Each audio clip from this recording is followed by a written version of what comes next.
Hello, welcome to History and Art Secrets for a new journey in search of knowledge. The Battle of Castelfidardo was fought on September 18, 1860 between the army of the Kingdom of Sardinia and that of the Papal State as part of the Piedmontese campaign in central Italy and ended with the victory of the Piedmontese. The surviving papal troops barricaded themselves in the fortress of Ancona and were defeated by the Sardinian army after a difficult siege. The consequence of the victory was the annexation of the Marches and Umbria to the Kingdom of Sardinia. The Kingdom of Sardinia, with the Second War of Independence, had annexed Lombardy and with the plebiscites also the Papal Romagna, the Duchy of Parma, Modena and the Grand Duchy of Tuscany. After a few months, Garibaldi, with the expedition of the Thousand, conquered the entire kingdom of the Two Sicilies, which however was separated from northern Italy. Victor Emmanuel II then decided to intervene to annex Marche and Umbria. Only Lazio would remain in the Papal State. In September 1860 Urbino, Senegalia and Pesaro rose up and the papal army moved to repress them. The government of Turin formally protested and asked for the disarmament and dissolution of the papal troops, receiving a no in response.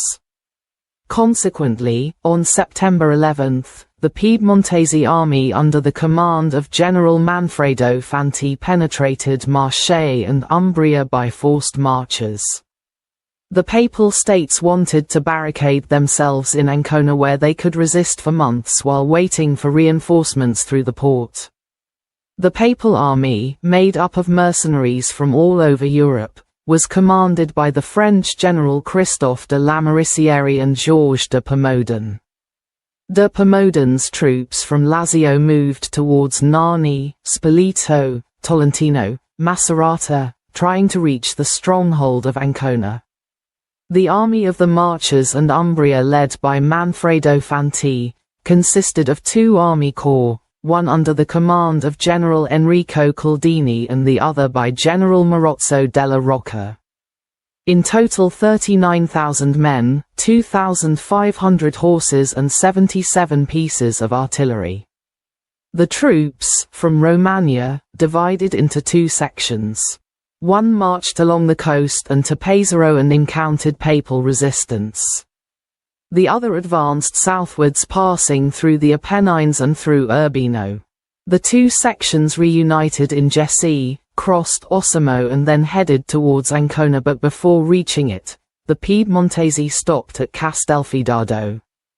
There, the Piedmontese forces had 16,500 soldiers, but employed only 4,880, against the papal forces commanded by Lamoriciere who had 8,000 soldiers but employed only 6,650, of which 3,500 from the Lamoriciere division and 3,050 from the Pomodan division.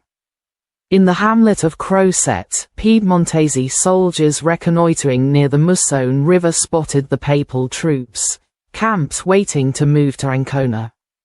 General de Lamoriciere understood that there was little hope of victory. Taking advantage of the fact that the bulk of the Piedmontese army was still unaware of their presence, he decided to divide his troops into three groups. The first group, commanded by de Pomodan, was to engage the Piedmontese troops in order to allow the other two, led by de Lamoriciere, to continue towards Ancona. De Pomodan's troops therefore had to sacrifice themselves between Castelfidardo and Loreto to save de Lamoriciere's troops. The fortunes of the battle were reversed due to de Lamoriciere's decision to support de Pomodan, who was seriously wounded, and he then returned to the battlefield. De Pomodan would later die in the Piedmontese field hospital. After a few hours, Caldini's troops defeated de Lamoriciere. The surviving pontificals finally reached Ancona where they barricaded themselves. In the battle, 88 pontificals and 61 Piedmontese fell, who now rest in the local ossuary. If you liked this video, click like, share it on your social networks and subscribe to our channel. Thank you. Hello, welcome.